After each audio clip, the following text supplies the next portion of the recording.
The knock came at 6:17 p.m.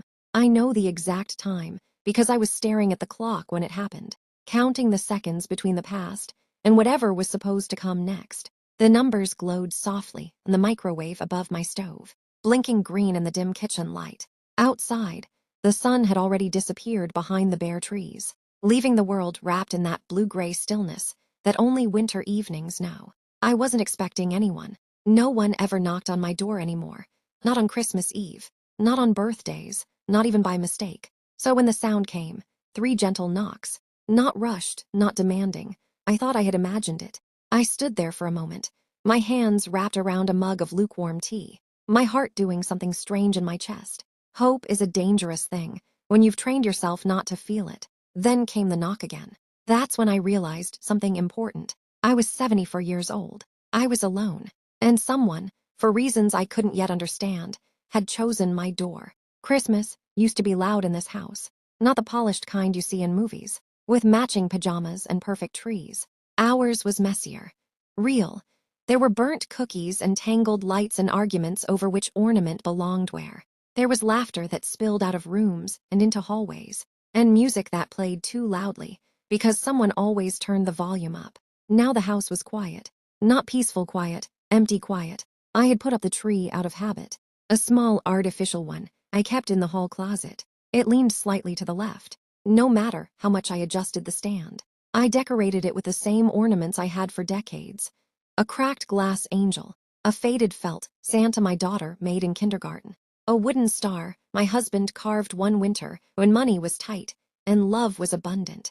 I turned the lights on only after sunset. It felt pointless before then, like lighting candles in an empty church. The radio murmured softly in the background, some station playing instrumental versions of carols, stripped of lyrics, as if even the songs knew better than to say the words out loud. I set the table for one. That was the hardest part, not because I was hungry, but because the table remembered when I wasn't alone. It remembered elbows and plates passed hand to hand. It remembered voices. It remembered my life when it had witnesses. I warmed up a small portion of ham I'd bought on sale, mashed potatoes from a box, green beans from a can.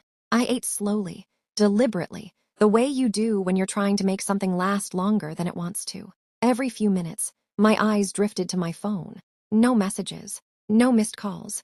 My son had texted 2 days earlier from Denver. "Merry Christmas, Mom. We'll FaceTime soon." Soon had not come. My daughter lived 3 states away. We spoke occasionally, politely, carefully. Our relationship had become something fragile after her divorce, something that required not asking too many questions. I told myself they were busy. I told myself I was fine. I told myself many things that night. Loneliness doesn't arrive all at once. It accumulates. It starts with empty chairs.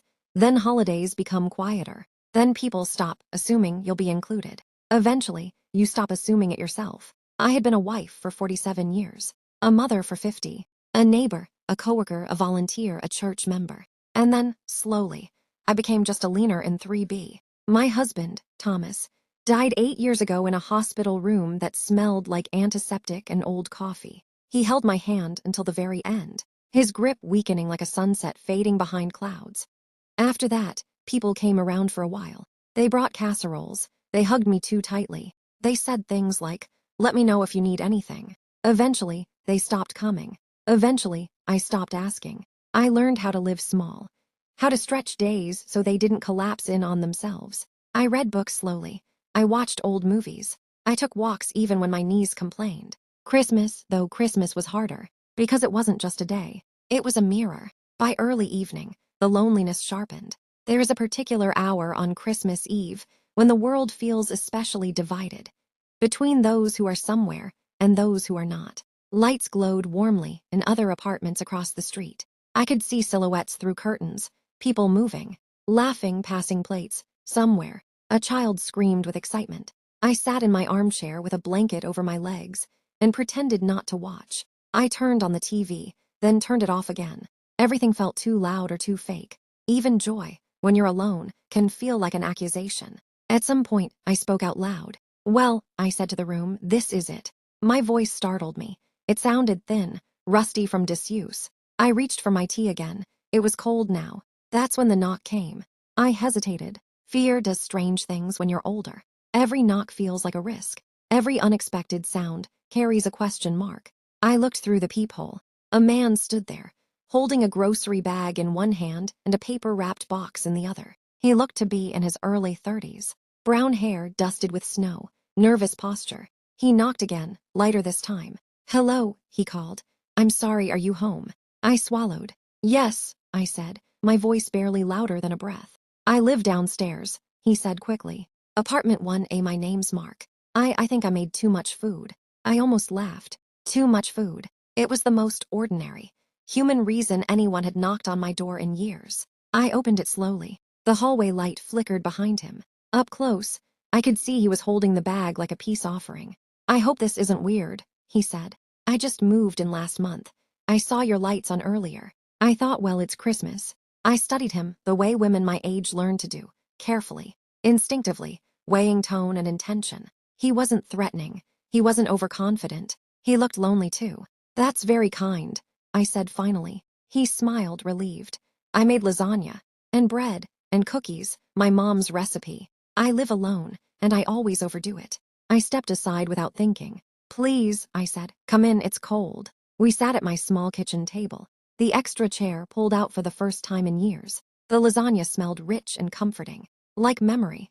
He insisted on heating it himself, moving carefully in my kitchen, as if it mattered that nothing be disturbed. We talked slowly at first, about nothing important, where he was from, where I was from, the weather, the building. Then, inevitably, the conversation deepened. "I lost my mom last year," he said quietly, as if confessing something fragile. "Christmas is hard." I nodded. "I understand." Something passed between us then, not friendship, not intimacy, but recognition. We were two people, standing in the same emotional weather. After dinner, he handed me the paper-wrapped box. "I brought this for you," he said, embarrassed. "I didn't know what you like, so." Inside was a small snow globe, a simple one, a little house with lights in the windows. "I saw it and thought of your apartment," he said.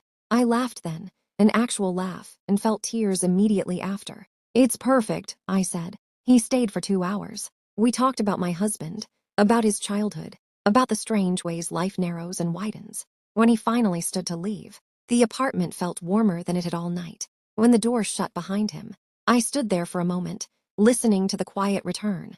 But it was different now. It wasn't empty. It was full of something soft. I sat back down, holding the snow globe in my hands. I shook it gently and watched the flakes fall. For the first time in years, Christmas didn't feel like something I had survived. It felt like something that had found me. That knock didn't change my life in dramatic ways. I still wake up alone. I still make coffee for one. My children still live far away. But something inside me shifted. I remembered that I am still visible. That kindness still exists. That even at 74, life can surprise you. Sometimes, faith isn't restored by miracles. Sometimes it's restored by a stranger with too much food and the courage to knock. It's Christmas again now. The same chipped mug sits on my table. The same tree leans slightly to the left. But when I hear footsteps in the hallway, I no longer assume they will pass me by. Because once, on a night when I thought I was forgotten, someone chose my door. And that was enough to remind me that as long as I am here, as long as I can open it, my story is not over. Not yet. And maybe, just maybe, someone else out there is still knocking.